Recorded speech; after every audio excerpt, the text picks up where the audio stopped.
Ang mabuting balita ng Panginoon ayon kay San Lucas. Papuri sa iyo, Panginoon. Noong panahong iyon, nagsalita si Jesus sa mga tao tungkol sa paghahari ng Diyos. Pinagaling niya ang mga may karamdaman.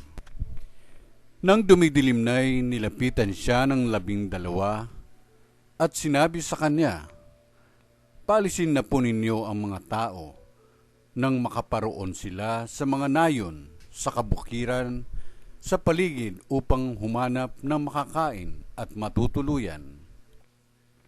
Nasa isang ilang na lugar po tayo, ngunit sinabi niya, "Kayo ang magbibigay sa kanila ng makakain." Sumagot sila, "Wala po tayo kundi 5 tinapay at 2 isda.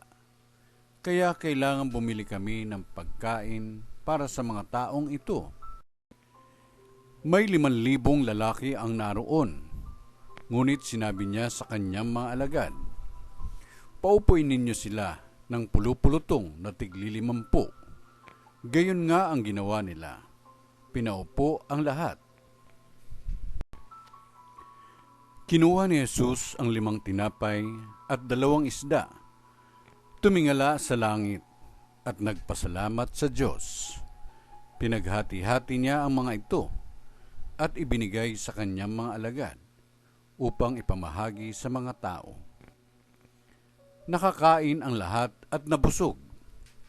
Tinipon ng mga alagad ang lumabis at nakapuno sila ng 12 bakol. Ang mabuting balita ng Panginoon. Pinupuri ka namin, Panginoong Jesucristo.